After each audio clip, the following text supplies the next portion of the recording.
Bueno, muy buenas tardes. Les doy la bienvenida a todos a nuestro panel de hoy de Economía Solidaria para el Empoderamiento Campesino. Yo soy Carlos Enrique Gómez, voy a estar moderando esta intervención. Soy ingeniero industrial y magíster en finanzas. Acompaño en este momento como financiero y administrativo a Tres Colibrís. Y bueno, le voy a dar la bienvenida a nuestros panelistas que van a ser Luis Bracamonte Nájera, de México, de la cooperativa de consumo Lo Imposible, a Luis Alfredo Muñoz, va con su moderación de abastecimiento de alimentos de Boyacá, y a Cristian Mansur con el programa de microcréditos desde Argentina. Cada uno debe tener 15 minutos para su intervención. Y luego tendremos todos entonces una ronda pues ya de preguntas y de participación de todos. Listo, entonces le doy primero la introducción a Luis. Luis, bienvenido. Gracias, Carlos, y muchas gracias a todos los panelistas a todas las organizaciones que hicieron posible esta presentación en línea. Me da mucho gusto que podamos tender puentes en Latinoamérica. Voy a compartir mi pantalla para poder presentar mi experiencia.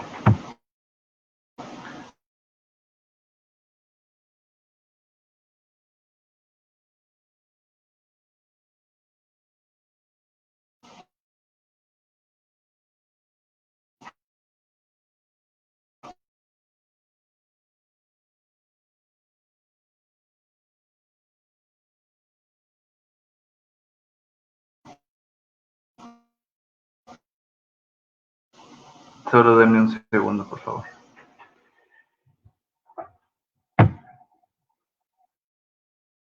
Bueno, mientras les voy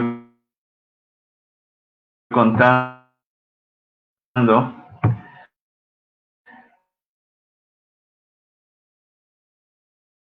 que la cooperativa de consumo Lo Imposible es una red que articula productores y consumidores en la Ciudad de México. Estamos por cumplir 5 años.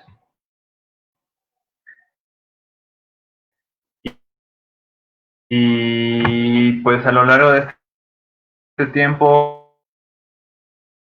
hemos tenido un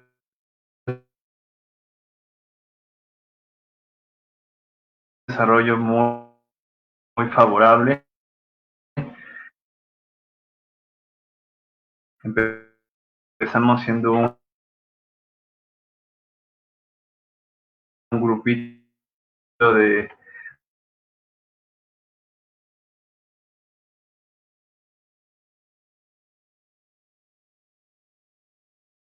consumidores organizados.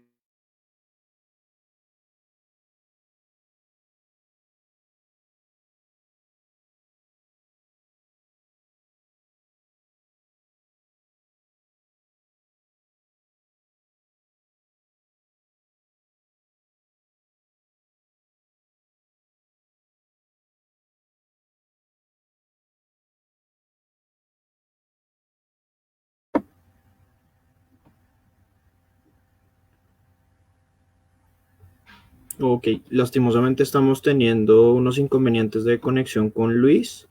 Eh, por el momento entonces me gustaría que continuáramos dada la contingencia con la ponencia de Luis Alfredo. Mientras Luis va resolviendo sus problemas técnicos y de conexión. Entonces, Luis Alfredo, te agradezco mucho tu participación y te doy también la bienvenida. Listo, gracias, Carlos. Saludo a todos los panelistas, al tocayo Luis Alfredo, que tiene dificultades en estos momentos, y a nuestro amigo Cristian. Bueno, yo voy a hacer una ponencia sobre un trabajo que estamos adelantando en la Corporación Propósito Boyacá. Entonces voy a compartir pantalla para hacer la presentación.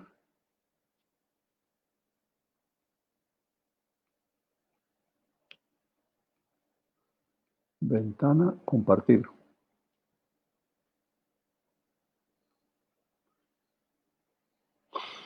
Creo que ya me están viendo la pantalla, ¿no?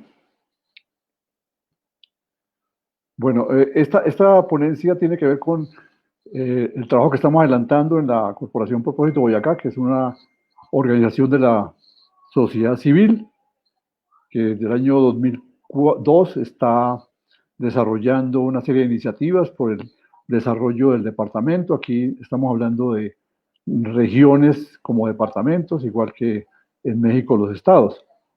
El departamento Boyacá es un departamento netamente agrícola que se encuentra al noroeste de Bogotá y fundamentalmente sus gentes están dedicadas a las actividades fundamentalmente agrícolas.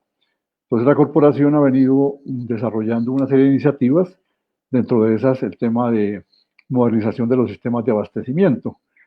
Esta es la ponencia que corresponde a esa iniciativa y buscamos básicamente con esta propuesta contribuir al desarrollo del departamento en uno de los aspectos claves que tiene que ver con el abastecimiento de alimentos.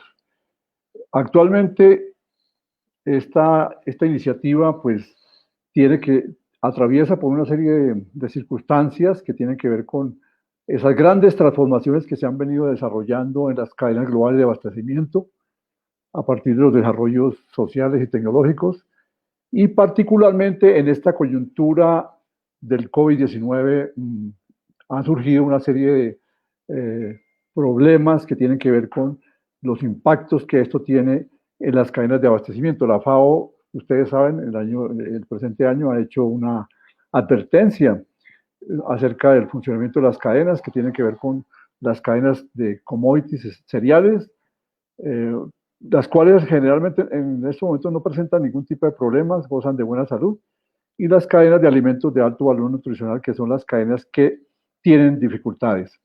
En particular, estas cadenas en nuestro país han venido sufriendo tres tipos de impactos. El primero tiene que ver con las dificultades para acceder a los abastecimientos. Se ha caído el abastecimiento en una proporción importante hacia ciudades como Bogotá, por ejemplo, por dificultades de transporte y por todo el tema de la seguridad y las medidas sanitarias. Y tiene que ver también dificultades con el tema de la pérdida de ingresos de la gente, lo cual ha dificultado la adquisición de canastas de alimentos. Entonces está la población de ciertos sectores expuesta a que tenga un efecto perverso con la situación actualmente del COVID.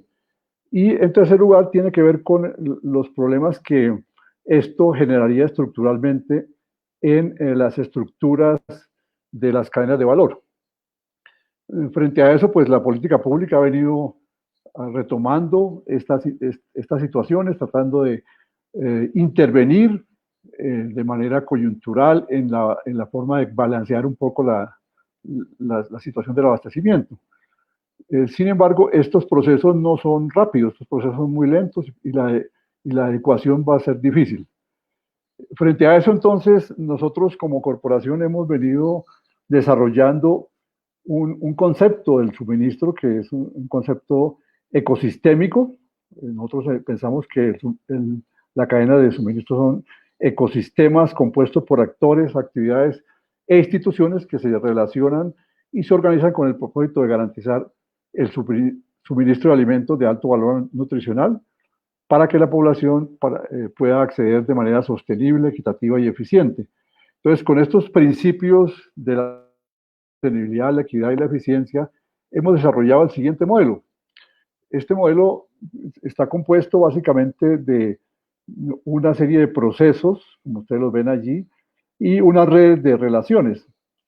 El enfoque ecosistémico que hemos adoptado nos permite ver que los procesos que están inmersos en el abastecimiento tienen que ver principalmente con factores como la coordinación. Ustedes saben que la coordinación es uno de los problemas más complicados en la intermediación y la comercialización, en la medida en que concurren diferentes actores que generalmente en la pugna que se forma por la distribución del valor agregado, pues generan bastantes descompensaciones. Entonces, esa coordinación en nuestro país, en particularmente con los sistemas que tenemos actualmente de grandes centros de abastecimiento, generan una serie de desequilibrios, unas canchas bastante desequilibradas que hacen que los productores finalmente no tengan una buena remuneración de eso. Los problemas tecnológicos, pues son problemas que se incorporan paulatinamente en esto.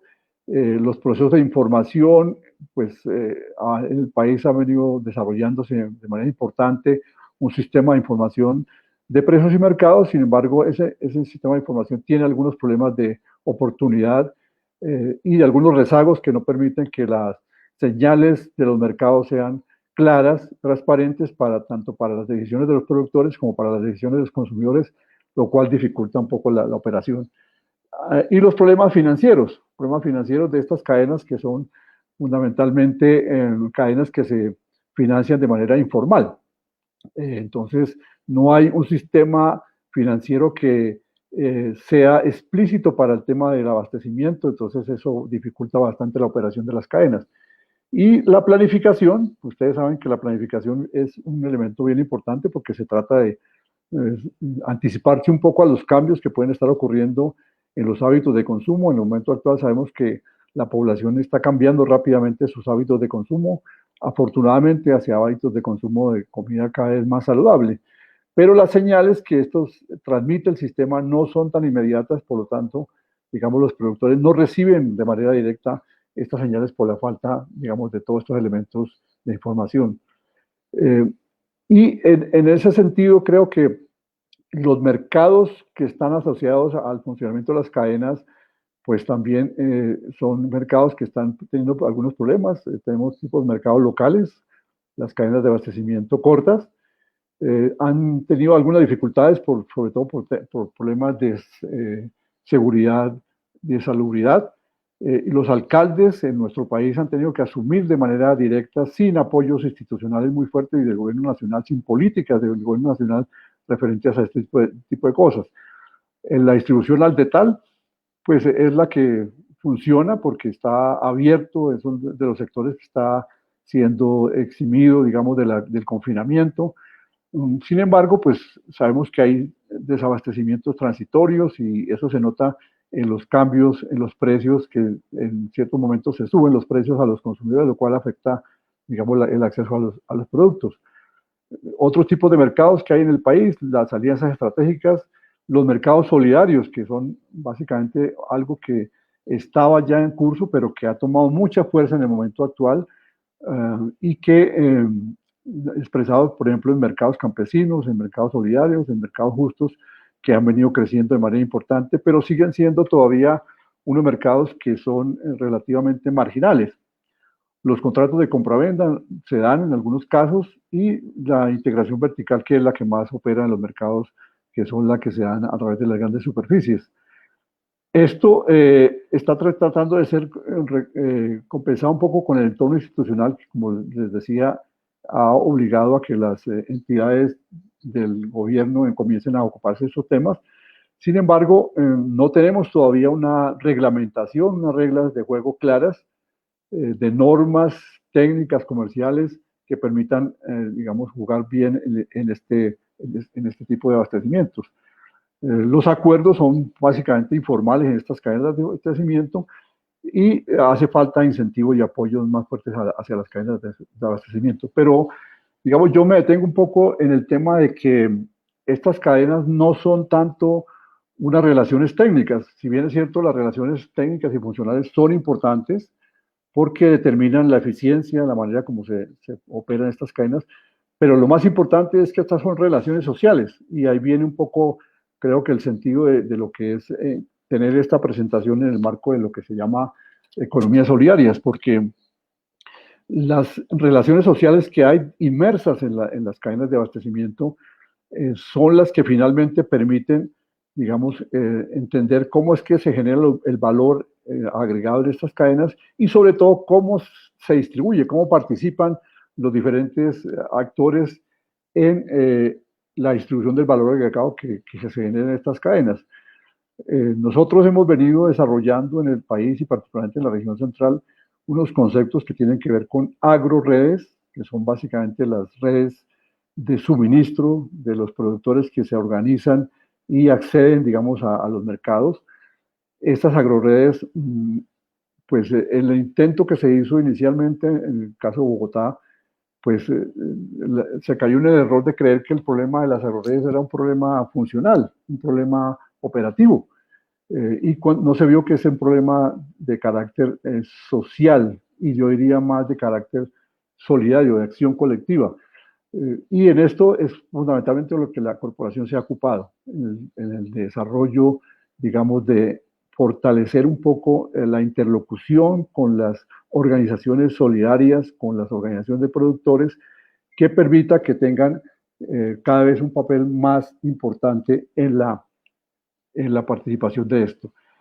Y las nutriredes, que son las que llevan directamente a los consumidores.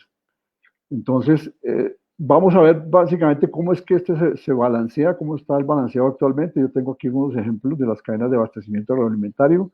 Tenemos el caso de las frutas, por ejemplo, ustedes ven ahí esta paleta de colores, es bastante diversa, porque casi que cada producto tiene una cadena propia. Ustedes ven que ahí la participación en los colores diferenciales muestra la participación de los actores en las cadenas de abastecimiento, digamos desde el color más leve, como el caso el que estamos viendo aquí hacia la izquierda, que son los acopiadores rurales, los que están en el intermedio, que son los intermediarios y los mayoristas, y finalmente, digamos, la distribución minorista hacia las ciudades. Ven que esto hay una gran diversidad de cadenas de abastecimiento, por tanto, la distribución, la participación de los actores en el valor agregado es muy diferencial. Esto está también en el caso de los productos hortofrutícolas que están aquí, no me voy a detener mucho en eso porque es básicamente una misma paleta bastante diversa. Entonces, la diversidad de este conjunto de cosas es lo que hace más difícil la operación de las cadenas de abastecimiento porque estamos hablando de tres diferencias: las diferencias de productos, las diferencias de regiones y las diferencias de arreglos que se puedan dar de manera informal.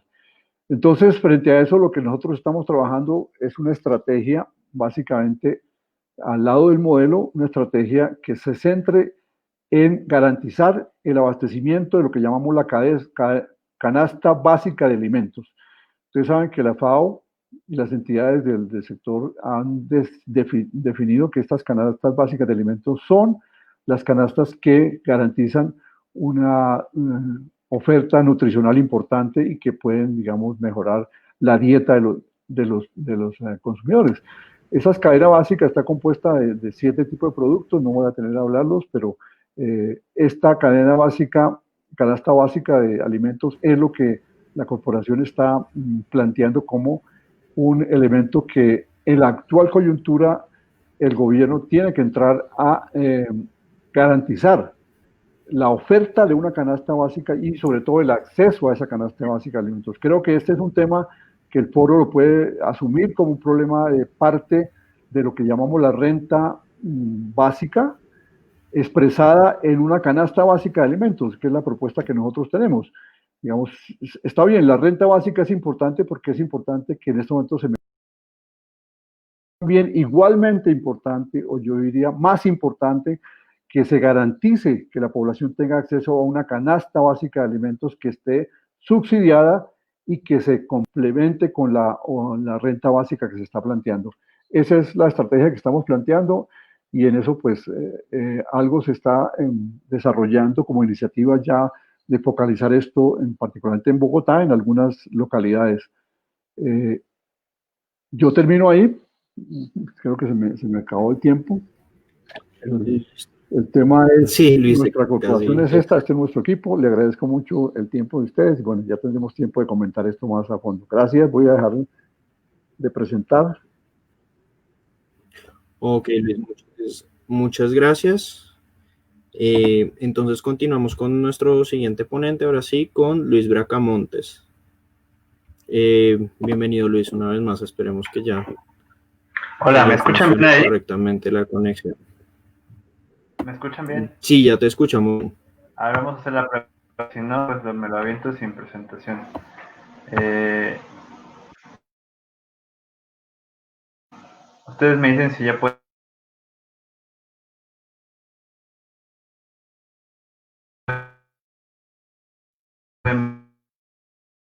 ver la pantalla.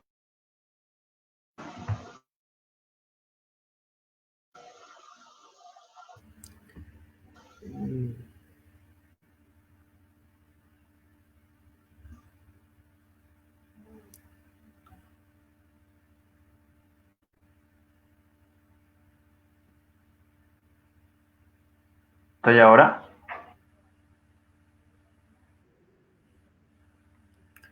No, todavía no la podemos ver.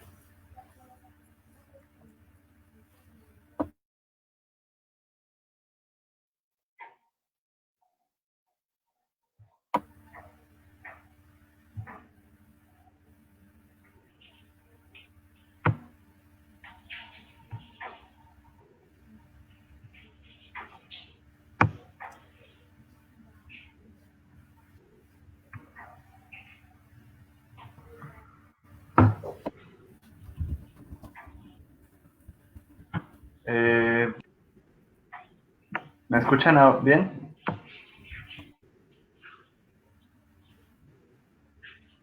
¿Me escuchan? Listo.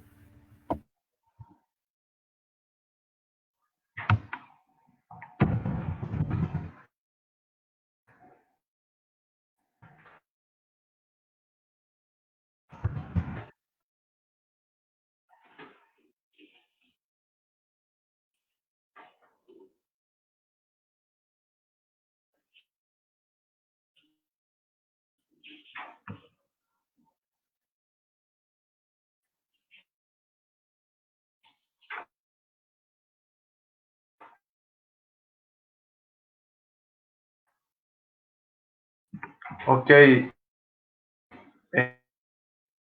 eh,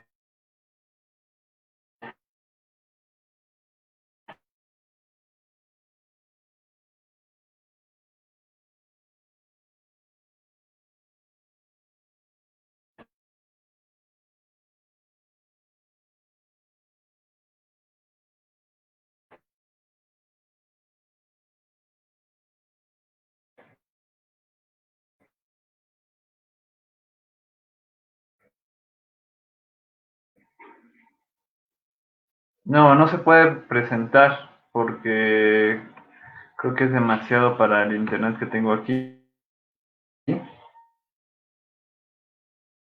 Pero quiero saber si me escuchan para saber.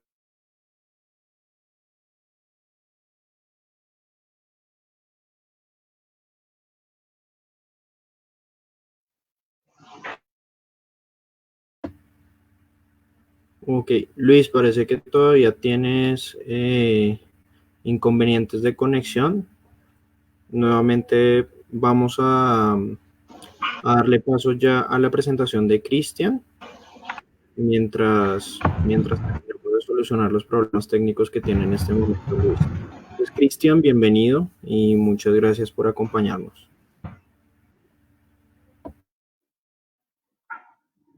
¿Allí? Carlos, ¿se escucha bien? Sí, te estoy escuchando. Perfecto, me escuchan bien, correcto. Bueno, yo voy a comentar sobre la experiencia que nosotros tenemos en nuestra organización, que se denomina Asociación Civil Fortalecer Misiones. Es una asociación que se encuentra ubicada en la ciudad de Posadas. Posadas es la ciudad capital de una provincia que se llama Misiones, que se encuentra en el noreste de la Argentina. Nosotros comenzamos a trabajar en nuestra organización en el año 2008. Es una organización que se conformó por las ganas, la intención, el deseo de jóvenes profesionales, referentes comunitarios, estudiantes universitarios, que veíamos y seguimos viendo una realidad, y ante esa realidad decidimos intervenir.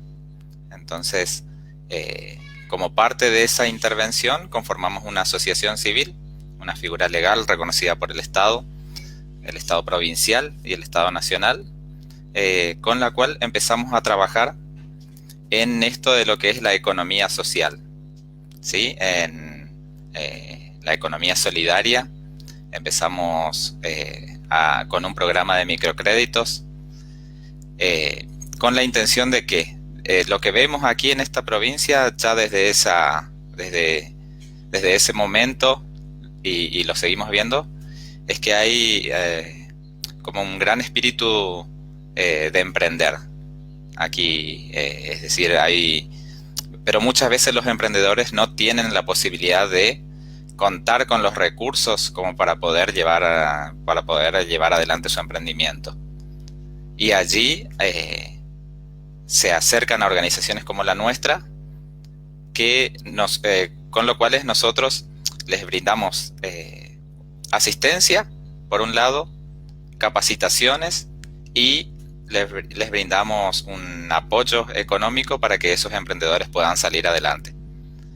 Este programa de microcréditos que venimos llevando adelante, arrancamos allá a fines del año 2010, principios de 2011, y lo hacemos en articulación con una asociación de Francia, ¿sí? En ese momento nosotros tuvimos un contacto. Nosotros contábamos con un blog en el cual nosotros íbamos subiendo todas las actividades que desarrollábamos, y a partir de ese blog que nosotros publicábamos las acciones, se contactaron desde Francia. Querían empezar a trabajar en Latinoamérica, fundamentalmente en Argentina, y necesitaban contactarse con una organización local, porque ellos querían abocarse a esto, a apoyar a emprendedores. Mediante ese primer contacto, nosotros les comentamos el trabajo que veníamos desarrollando en la organización, y ellos les pareció muy interesante este sistema, ¿no? Este sistema que desarrollamos con el programa de microcréditos, que es un sistema solidario. ¿Y qué se apunta con este sistema? Se apunta a, además del apoyo, este apoyo económico que reciben los emprendedores, además de este acompañamiento, es recuperar de alguna manera el valor de la palabra. Es decir, juega un papel muy importante en este sistema de microcréditos la palabra de los emprendedores. Y bueno, y lo que empezamos a hacer, tuvimos reuniones en esa época a través de Skype, y luego ellos vinieron personalmente a la provincia de Misiones para conocernos personalmente. Estuvieron unos días aquí en la provincia, y a partir de allí nosotros firmamos un convenio de cooperación internacional para empezar a trabajar con un programa de microcréditos. ¿En qué consiste este programa? Nosotros convocamos a emprendedores que quieren salir, como dije al principio, no tienen acceso a apoyo financiero, económico, fundamentalmente debido a las restricciones que significan los requisitos que piden las entidades bancarias o financieras. Entonces, debido a estas restricciones, los emprendedores se acercan a nuestra organización, que de igual manera nosotros hacemos un trabajo previo antes de que primero es conocer al emprendedor, conocer su proyecto, conocer sus sueños, es decir, qué es lo que quiere lograr. No solamente aquí y ahora, sino a futuro, qué quiere lograr con su proyecto. Y a partir de allí iniciamos una serie de reuniones donde la organización conoce al emprendedor, conoce el emprendimiento y se da un trabajo también, una relación donde también es fundamental que el emprendedor también conozca a la organización y el trabajo que desarrolla la organización. Y a partir de allí se plasma el proyecto, el emprendimiento se plasma en papel, eso es analizado por nuestra organización y luego de unos pasos que consiste también en conocer a otros emprendedores. Trabajamos mucho sobre lo que es los grupos solidarios, es decir, si bien el emprendedor recibe su crédito individual, es necesario que forme parte de un grupo. Entonces el grupo también funciona de alguna manera como sostén muchas veces de cuando un emprendedor quizás decae o quizás no le va tan bien como lo imaginaba o como lo pensaba, o quizás pasa por alguna etapa. Entonces, además de la organización, está el grupo allí para apoyar a ese emprendedor, para brindarle su ayuda. Y bueno, luego de que se completa la carpeta del proyecto, esto es analizado por la organización y una vez que se aprueba, se organiza ya la entrega de los créditos. Esta entrega siempre es, como nosotros decimos, es un festejo, es decir, es un día de alegría, porque el emprendedor va a empezar a transitar un proceso de integración a la organización mediante esta linda excusa que es el crédito, ¿no? Como nosotros decimos. Entonces, a partir de allí empezamos a trabajar y nosotros recibimos una vez al año, salvo este año, ¿no? Por la situación de público conocimiento de esta enfermedad, pero nosotros recibimos una vez al año desde el año 2011. Recibimos a un grupo de estudiantes de Francia que estudian en una escuela de negocios donde la asociación que ellos forman parte, que es esta asociación, se llama Asociación EDI, con la cual nosotros trabajamos.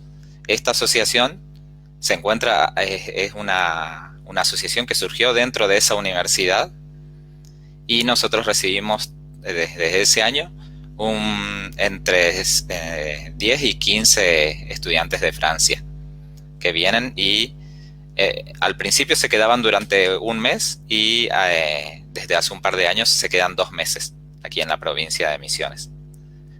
Y además de nuestra organización también empezaron a articular con en otra localidad que se llama San Ignacio, que queda aquí en la provincia de Misiones.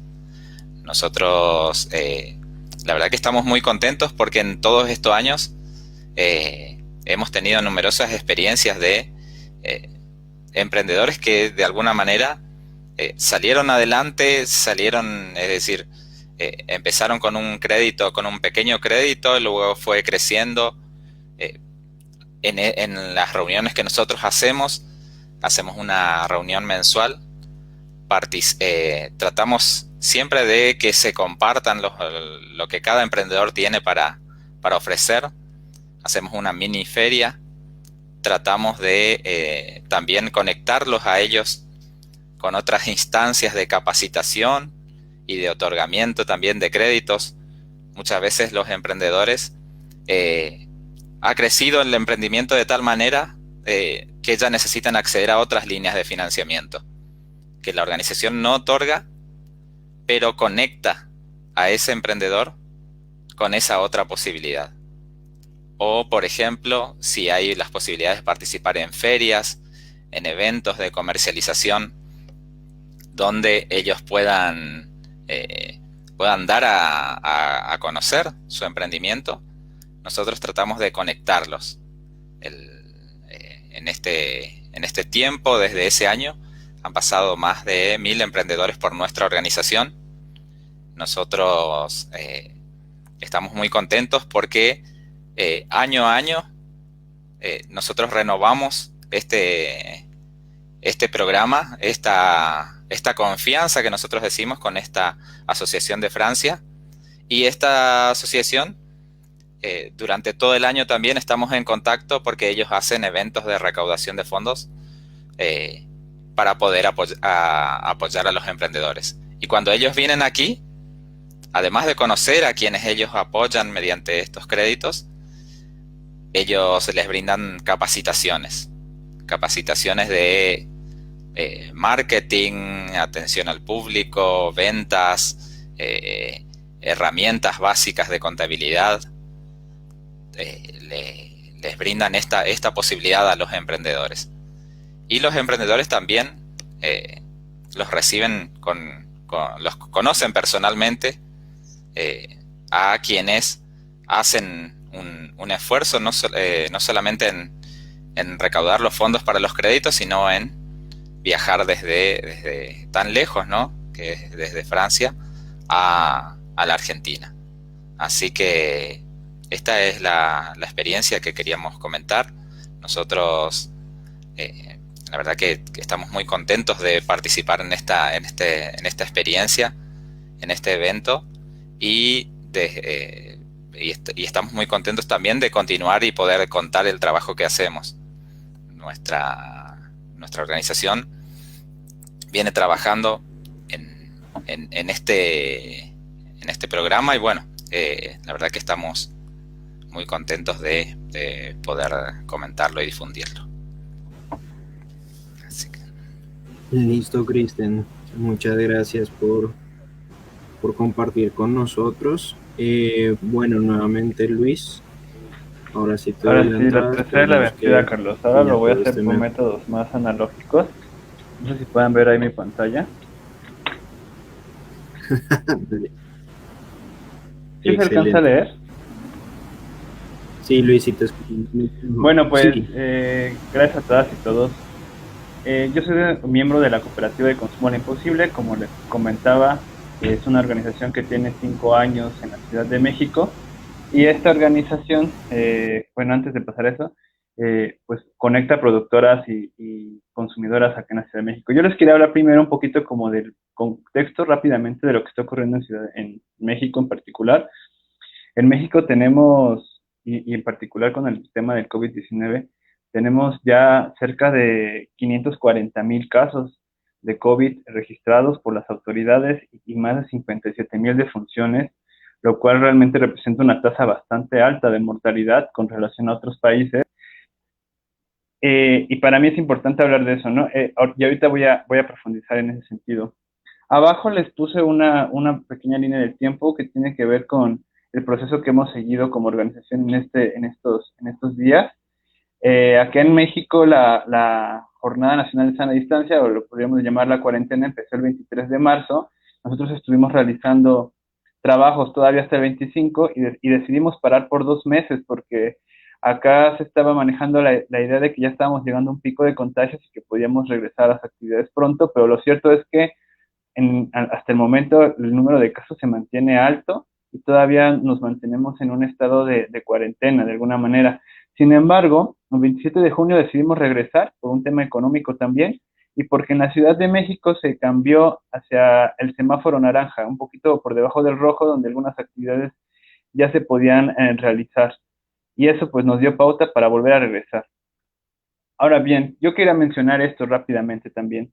En México, y yo creo que a nivel mundial y particularmente en Latinoamérica, tenemos, yo llamo 3 pandemias que precedieron a COVID-19 y COVID como la cuarta, ¿no? En primer lugar, pues la implementación de un modelo de economía neoliberal que privatizó numerosos sectores del Estado y mercantilizó muchas de las relaciones de las que dependía la reproducción social. La rampante destrucción medioambiental, que digamos se viene profundizando también a partir de este modelo económico y que acompaña todo el desarrollo del capitalismo. Y en el caso de México también el tema de la salud alimentaria. México es uno de los países con la peor salud alimentaria del mundo, con altas tasas de obesidad y altas tasas de enfermedades relacionadas con una mala alimentación como diabetes hipertensión. Si nosotros sumamos esas tres pandemias, nos encontramos en un escenario sumamente vulnerable frente a COVID-19, ¿no? Y esa es una manera de explicar, de alguna forma, lo que ha ocurrido también en el caso de la mortalidad de nuestro país, ¿no? Nosotros teníamos otras pandemias antes de esta pandemia y eso nos volvió vulnerables. Yo les quería platicar esto un poco para entender el contexto. Ahora bien, paso a la experiencia en concreto, ¿no? ¿Qué es lo imposible? Pues lo imposible es un sistema, pretende construir un sistema más justo y solidario de distribución de bienes producidos por cooperativas, colectivas, familias, que practican formas de producción que son más sustentables o más saludables y además formas de organización más horizontales, ¿no?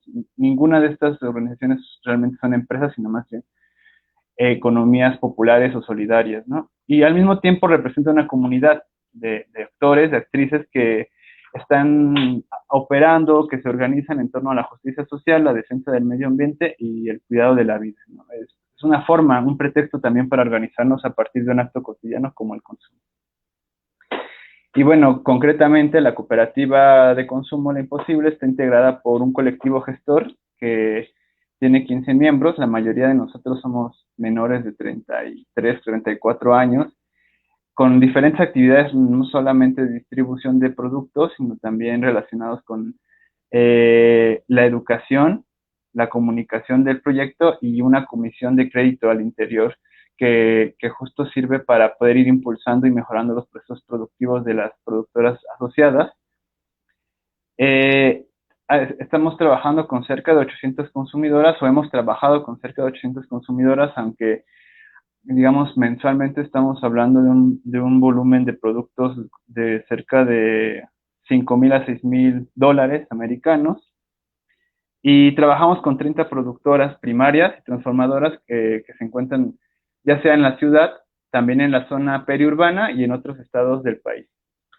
Del lado izquierdo ustedes ven el ciclo de producción-entrega de manera muy resumida. Nosotros cada 14 días elaboramos una lista de productos que se coloca en un formulario en línea. Ese formulario es llenado por los consumidores, las consumidoras reciben, las consumidoras hacen sus pedidos, los pedidos se pasan a las productoras y cada 14 días nos vemos en el punto de entrega para surtir esos pedidos, ¿no? Y así continúa el ciclo. Y así ha continuado por los últimos 5 años, buscando la eficiencia en la distribución, buscando construir relaciones más directas y precios más justos para los productores, y también dejándoles tiempo a los productores para realizar otras actividades. A diferencia de un mercado, acá hemos desarrollado este sistema con el objetivo de que sean las productoras las más beneficiadas en ese sentido. Y ahora bien, ya pasando como a lo que ha ocurrido durante la pandemia, ¿no? Nosotros empezamos en el primer momento con muchas preocupaciones. Era un escenario muy incierto. No sabíamos realmente lo que iba a ocurrir, cuánto tiempo se iba a sostener esta situación. Y a nosotros nos preocupaban 3 cosas, ¿no? Por un lado, mantener el ingreso de las productoras, que es un ingreso constante y estable, y que en este momento se veía amenazado. También el acceso a la compra de alimentos de forma segura para las consumidoras, intentar establecer los sistemas de distribución que evitaran la mayor cantidad de riesgo, pero también evitar contagios durante la entrega de los productos. Entonces lo que decidimos hacer fue modificar la logística de entrega y pago hacia sistemas más sencillos en términos logísticos, más sencillos en términos de las personas que requeríamos para operar, pero un poco más complejos por la cantidad de trabajo que se concentraba en esas personas, y pagos pues los pasamos a transferencias bancarias, ¿no? También que eso fue generando también un problema después, pero en el momento resolvió. En un momento también suspendimos entregas, como ya les había mencionado. Estuvimos promocionando la venta a domicilio, que fue una estrategia más bien de emergencia, porque pensábamos que es más complicado para las productoras establecer este tipo de distribución.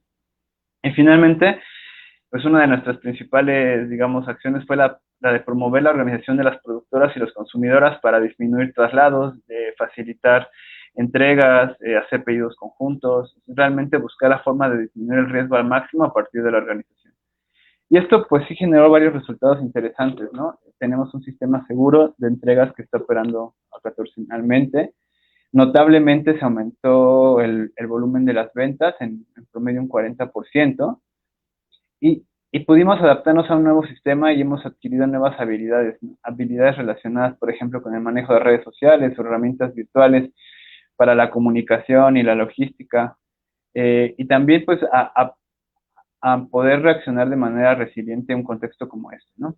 Sin embargo, hay algunos desafíos pendientes que tienen que ver con que en el caso de nuestros pagos bancarios, pues eso nos pone en una posición difícil con relación a las, digamos, instancias fiscales en nuestro país, porque ese dinero puede ser fiscalizado, puede ser auditado, aunque no sea fruto de ganancias, sino más bien simplemente funcionemos como puentes entre productores y consumidores. También es un desafío poder sostener el nuevo sistema de entregas, ya que implica la concentración del trabajo. Si bien ganamos en seguridad, también hemos aumentado la cantidad de trabajo en pocas actrices, ¿no? En pocas personas. Y finalmente, pues tenemos que ir pensando, haciendo uso de nuestra creatividad para recuperar actividades que van más allá de la distribución y que, hablando de economía solidaria, son sumamente importantes, ¿no? En este caso nos referimos a las actividades de educación, de comunicación, de capacitación. Por ejemplo, en el caso con las de productoras, las visitas a las productoras, ¿no? Son procesos que están parados, pero pues que tenemos que pensar si es momento de detenerlos por un tiempo o avanzar en otras formas, ¿no? ¿Qué nos ha dejado la pandemia? Pues nosotros pensamos que la pandemia nos ha dejado, pues, ha dejado de relieve la importancia de la organización colectiva, porque que nos da resiliencia y que nos permite el cuidado entre todos a partir de la organización. También nos ha dejado saber la importancia de las herramientas digitales y en ese sentido la importancia también de compartir estas herramientas con las productoras y productores que no están tan familiarizados, pero que realmente su uso sí los empodera también, ¿no? Y que les da mayores opciones ante este tipo de situaciones. La importancia de la pequeña producción en la resiliencia de sistemas agroalimentarios locales, tanto económicamente para los productores, pero también en la oferta de alimentos para las consumidoras en la ciudad. También nos dimos cuenta que esto nos obligó a hacer una pausa y esas pausas también nos permitieron crecer en otros sentidos. Si bien les mencionaba que aumentó 40% el volumen de ventas, también hemos podido profundizar en otros temas relacionados con la organización al interior de la cooperativa y eso ha sido de cierta forma positiva. Y otra cosa ha sido la articulación con otras organizaciones, con otras redes alimentarias alternativas en la ciudad. Estamos generando directorios, mapas, plataformas y encuentros a nivel local y a nivel nacional y realmente este tipo de circuitos de distribución están tomando bastante fuerza en la Ciudad de México y también en el país en general, ¿no? Finalmente, ¿qué sigue para nosotros o desde nuestra visión? ¿Qué es lo que sigue? Pues pensamos que hay que aprovechar la crisis. Las crisis siempre implican un momento de ruptura, pero también implican un momento de cambio y la posibilidad de tomar nuevos rumbos. Y en ese sentido creemos que se trata de hacer conciencia sobre la necesidad de cambiar, en este caso, nuestro sistema agroalimentario, que como sabemos desde antes de la pandemia, tanto social como económica y ambientalmente, venía resultando insostenible, ¿no? Y que sabemos que existen las opciones para realizarlo, ¿no? Que la agroecología, por ejemplo, es una de esas opciones. Que la alimentación debe ser un derecho y no un negocio. Que la alimentación, al ser un acto tan vital, un acto social total tan vital, no puede estar en manos del mercado. Que necesitamos transformar desde el consumo nuestras dietas en dietas saludables y sustentables. Que necesitamos, y yo creo que no sé cómo ocurre en otros países de América, pero en México, particularmente educación alimentaria y ambiental, nosotros tenemos, por un lado, un grave problema de obesidad, pero por otro lado tenemos uno de los patrimonios bioculturales, culinarios, gastronómicos más ricos, ¿no? Y es algo que se está perdiendo, ¿no? Y esto tiene que ver con esta etapa neoliberal en donde la alimentación y la soberanía alimentaria se ha puesto en manos del mercado. Y finalmente, seguridad social, me refiero a que no todo pasa solamente por esta organización independiente o organización de base, sino que también el Estado tiene la responsabilidad de proveer salud, de proveer condiciones mínimas a los trabajadores agrícolas. En México, el sector de jornaleros, es decir, de trabajadores agrícolas asalariados, es el sector de trabajadores más grande, pero uno de los sectores más precarizados, con múltiples violaciones a los derechos humanos, ¿no? Y muchos de ellos incluso en Estados Unidos también, ¿no? Aunque estén allá también son mexicanos. Y todo esto es algo que hay que cambiar, es algo que ya sabíamos, pero que la pandemia nos vino a recordar, ¿no? Y en ese sentido nosotros nos sentimos entusiasmados, motivados por esto. Voy a dejar de compartir y voy a pasar otra vez a mi cara. Sí se pudo ver todo, ¿verdad? Perfecto. Gracias, Tocayo. Saludos a Ana.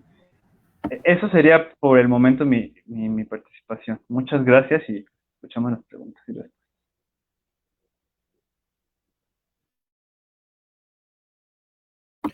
Listo, Luis, muchas gracias. Entonces, ya abrimos este espacio para las discusiones y preguntas, tanto de los panelistas como de nuestros participantes. Aprovecho para leer una pregunta que nos hace Ana Prada, que es dirigida a Luis. Luis, ¿qué recomiendas para construir las relaciones basadas en confianza con los comensales? Sí, que acá les llamé consumidora, pero sí, comensales es un término que va agarrando fuerza.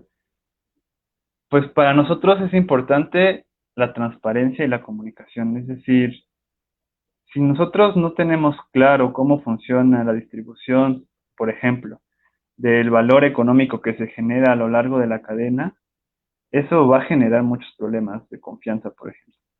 Si nosotros no tenemos claro cómo se producen los productos que estamos diciendo que se producen de manera sustentable, artesanal, si no tenemos esos espacios donde los consumidores y los productores pueden encontrarse para hablar, para observar, para trabajar juntos, tampoco vamos a poder construir esa confianza, ¿no?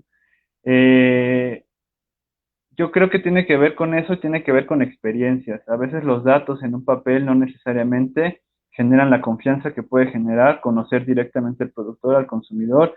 Nosotros, por ejemplo, cada año hacemos informes económicos de la cooperativa, ¿no? Claro. Y tratamos de ser muy detallados con cómo se va moviendo el dinero a través de la cooperativa y quiénes están beneficiando y cómo se está distribuyendo ese valor. Entonces, para nosotros creo que por un lado, esa transparencia es sumamente importante y la otra son los acuerdos claros, es decir, eh, acordar a través del consenso, construir y poner todo eso por escrito y basarnos y resolver las problemáticas y las tensiones a partir de, digamos, de nuestras propias legislaturas, normas que vamos construyendo colectivamente. Eso podría decir.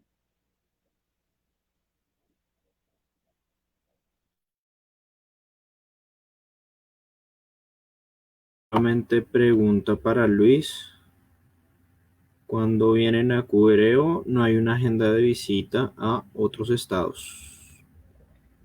Esa QRO significa Querétaro, es un estado, una provincia de México.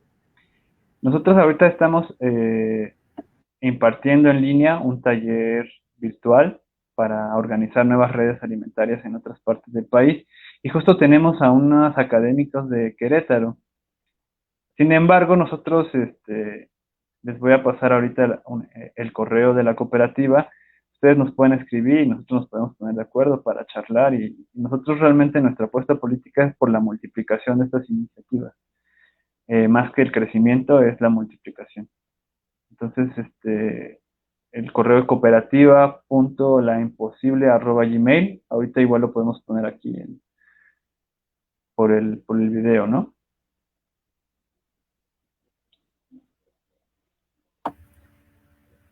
Ok, entre los demás panelistas ¿hay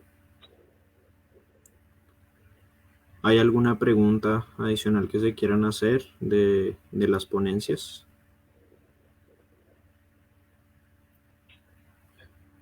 Sí, yo quisiera retomar un poco las experiencias que hemos contado aquí para enfatizar en dos o tres aspectos que creo que vale la pena reflexionarlos y tenerlos como lecciones aprendidas de todos estos esfuerzos que están haciendo por tratar de modificar, hacer cambios y transitar hacia unas formas de de economías mucho más solidarias, como lo estaba diciendo el tocayo y lo está diciendo Cristian. Creo que en eso hay que enfocarse en tres cosas que son importantes en relación con esto. La primera, la que estaba mencionando tocayo, es el tema de la confianza. Creo que en ese sentido la confianza es un tema que tiene varias formas de solución. Una puede ser esa confianza, digamos, restringida, que estamos hablando del face-to-face, de conocimiento directo entre productor-consumidor a través de formas de relacionamiento directo que se puede lograr a nivel mucho más fácil hacerlo a nivel local, a pequeña escala. Sin embargo, en nuestras ciudades, como son unas ciudades cada vez más grandes, más políticas, creo que el tema de la confianza hay que abordarlo usando las tecnologías modernas. Creo que la confianza se genera si hay transparencia en las relaciones, en las transacciones, y ahí hay un concepto que hemos tratado de introducir aquí, que está hoy en día muy usado, que es la trazabilidad de la información. Creo que tanto productores como consumidores requieren un derecho, hacer énfasis en el derecho a la información acerca de los hábitos de consumo por parte de los consumidores, y los productores acerca de las prácticas productivas que sean sostenibles, de agricultura ecológica. Digamos que estamos evolucionando rápidamente hacia formas de cultivos más limpios o más orgánicos. Eso es un derecho que los consumidores tienen también que saberlo. Entonces creo que en eso estos medios y las tecnologías modernas nos deben servir para eso. Segundo, creo que hay que construir sobre la confianza acciones conjuntas, acciones colectivas que son propósitos comunes.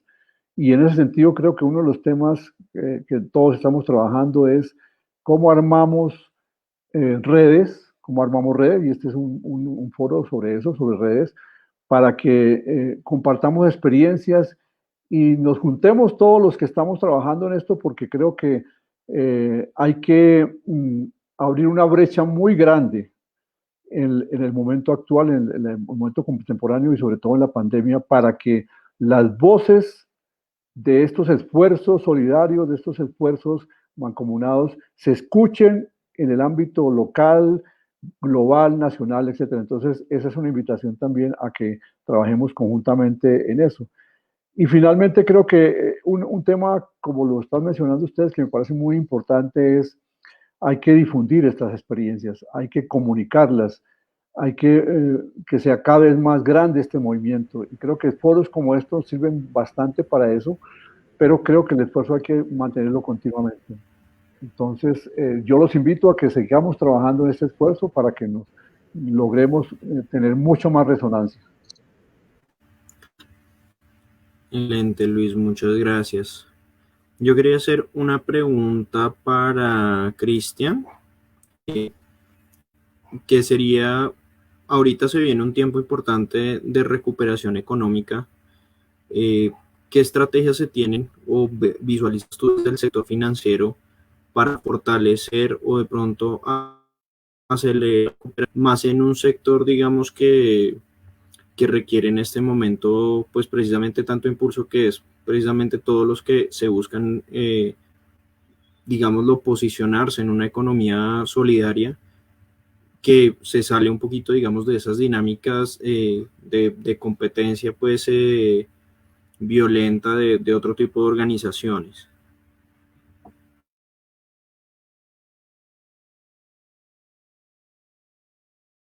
Poder seguir trabajando en este programa y fundamentalmente, como bien aquí se resaltó la importancia, tejer redes, es decir, tejer redes con otras organizaciones que están desarrollando la misma actividad, o que por lo menos tenemos objetivos comunes. Entonces, cada vez más tratamos nosotros de unirnos y articular con otras organizaciones, no solamente de nuestra provincia, sino con otras instituciones que se encuentran en otras localidades del país, y, ¿por qué no?, de la región. Es decir, salir un poco, conocer estas lindas experiencias que uno va conociendo este trabajo, y nosotros particularmente lo que queremos es poder seguir ayudando a los emprendedores, porque lo que fuimos viendo desde que comenzó esta pandemia, es la necesidad que tienen los emprendedores. Muchas veces, en algunos casos, por lo menos nosotros tuvimos casos que tuvieron que reconvertirse, tuvieron que, en algunos casos, dejar de desarrollar un emprendimiento que por la cuarentena, por las restricciones que hubieron, se les hizo imposible. Entonces, tuvieron que, de llevar el pan a su casa, llevar un ingreso, y en muchos casos a sus hijos, tienen hijos, y se tuvieron que reconvertir. Entonces nuestra idea es esto: seguir trabajando, articulando con otras organizaciones, tratando de llegar también a otras instituciones que nos puedan apoyar, nos puedan ayudar, tratar de articular también con el Estado. Es decir, tenemos un objetivo común, bueno, que es en este caso que los emprendedores salgan adelante. Y ahora se viene un tiempo, la verdad, que vislumbramos complicado, así que más fuerza que nunca vamos a tener que dar en este trabajo que estamos desarrollando. Excelente, muchas gracias. Bueno, yo haría una última pregunta para Luis Bracamontes. Ya que en el modelo liberal lo que vemos no solamente es la competencia, sino también hemos visto mucho, y sobre todo en América Latina ha impactado mucho lo que es la precarización laboral. ¿Tú cómo verías, digamos, llevar hacia un balance entre productividad y digámoslo, condiciones de trabajo más justas en el marco del emprendimiento? ¿Cómo sería, digamos, una nueva mentalidad emprendedora, y de pronto no solamente en los sectores que estamos trabajando, sino en general, para cambiar de pronto estas dinámicas de trabajo? Yo creo que es un tema muy interesante porque muchas de las organizaciones solidarias que están acá en México, por ejemplo, pues aunque tienen estos principios políticos solidarios en la parte de productividad, no son organizaciones tan eficientes.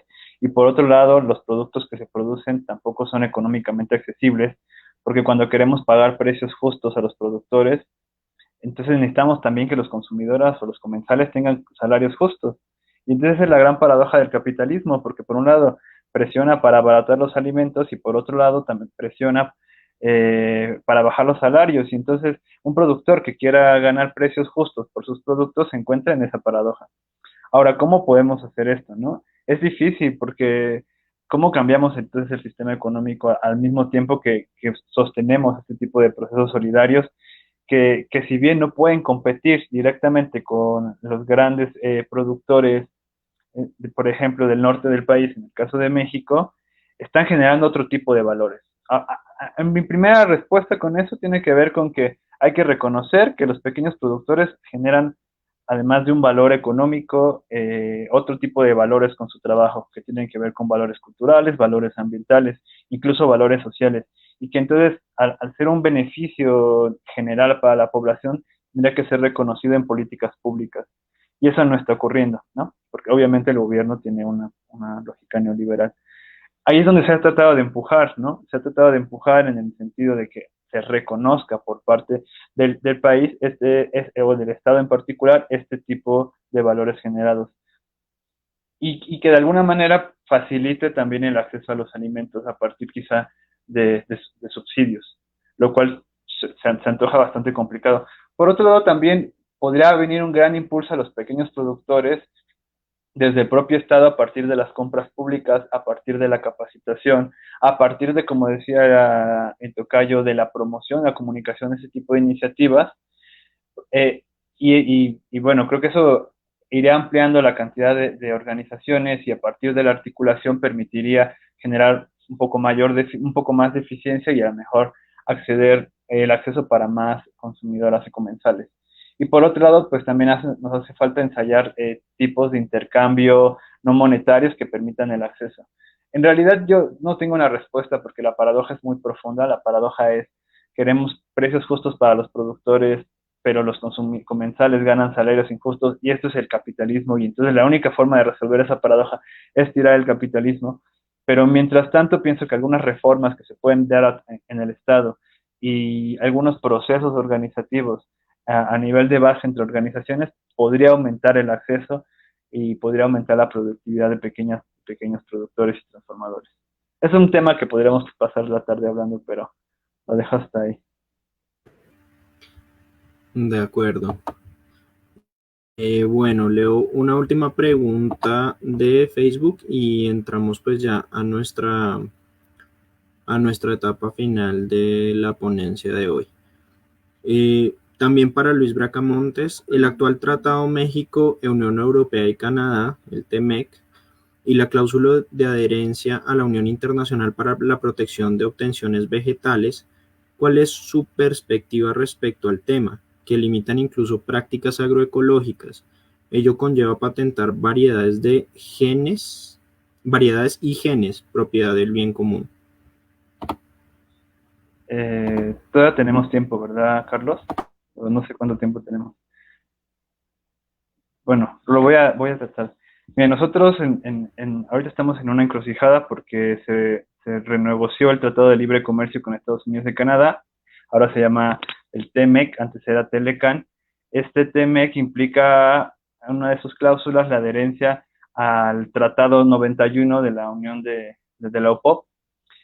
Nosotros estamos en el 76. En el 76 se permiten varias cosas, por ejemplo, el intercambio de semillas sin registrar las semillas, se permite guardar semillas, se permite en cierta forma, lo voy a decir de esta forma, el sistema informal o el sistema campesino de reproducción de las semillas, ¿no? A la par del sistema, digamos, comercial.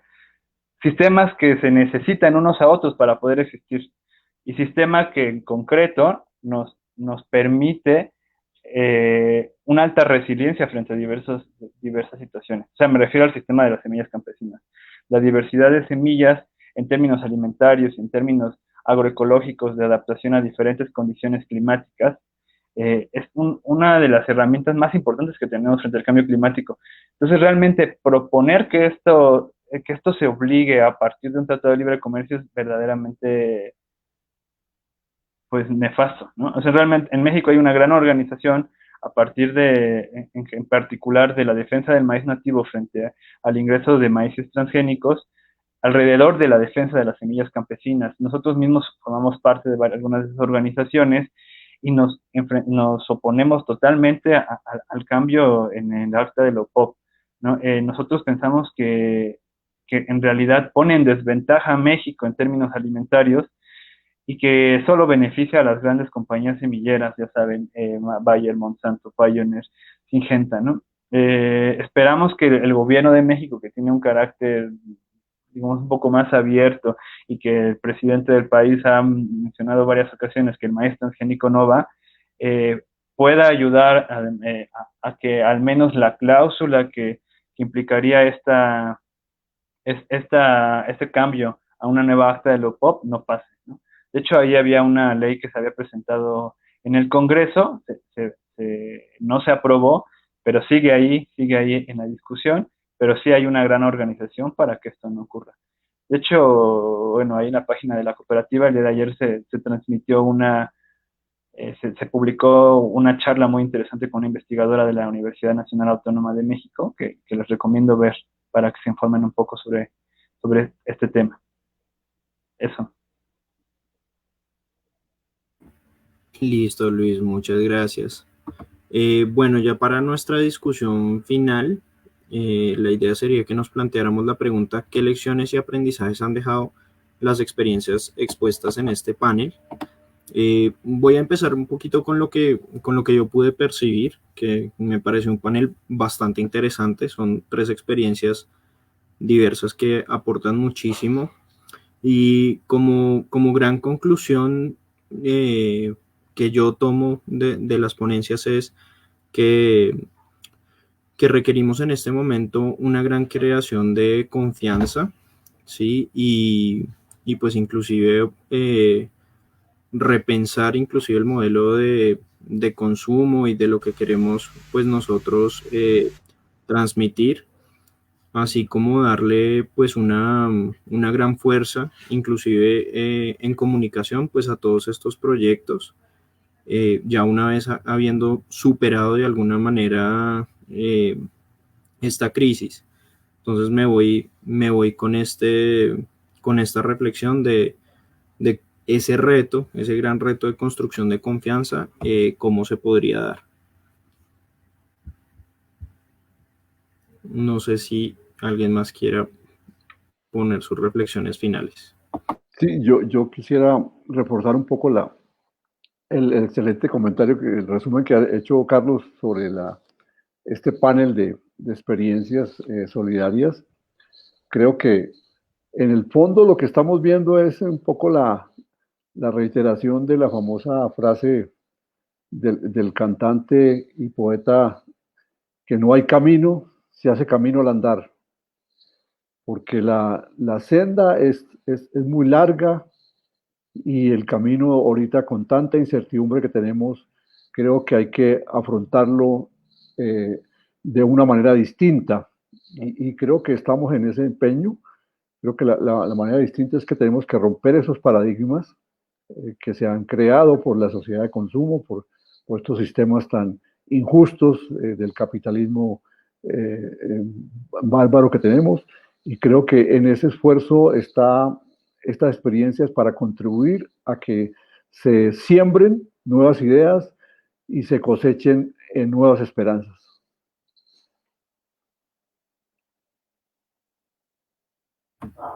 Excelente reflexión, Luis Alfredo, muy pertinente. Luis o Cristian, ¿cuáles serían sus reflexiones finales?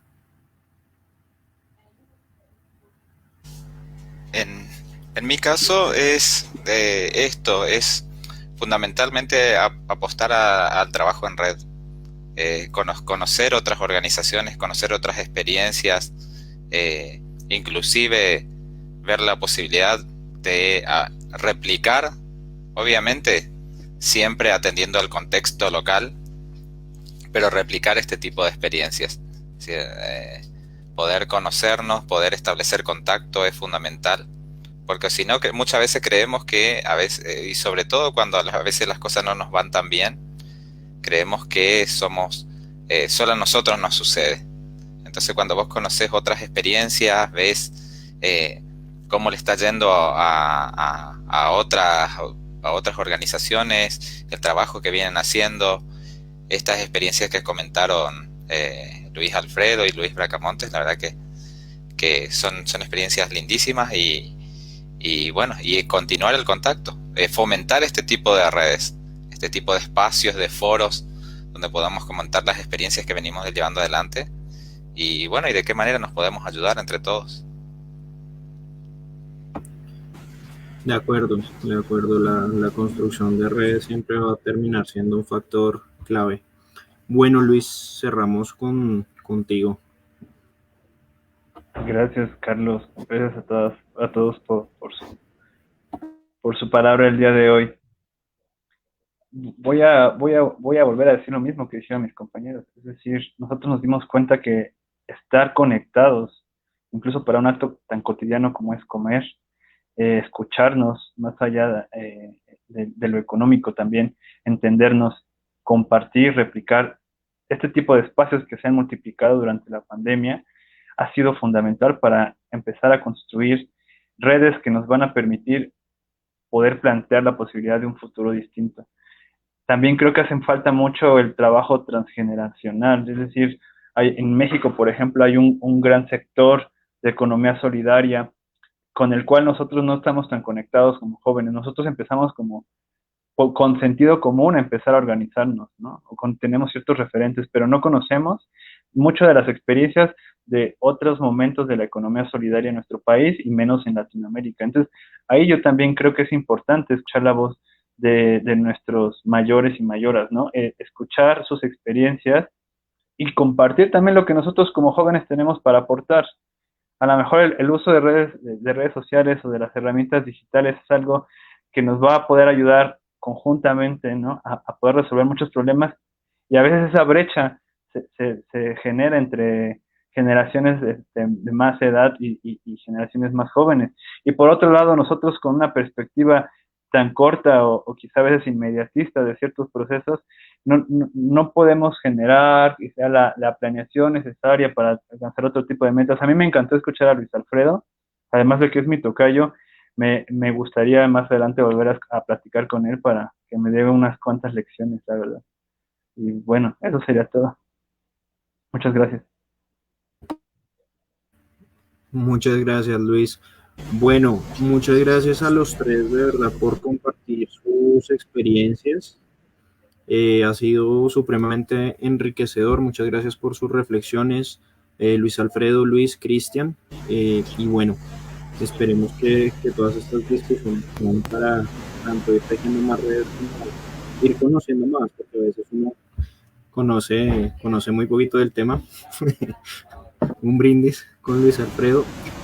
Bueno, y a los que nos están viendo, les agradezco también muchísimo su participación y no me queda sino invitarlos también que nos acompañen mañana a la sala de consenso por este mismo medio a las 7 de la noche.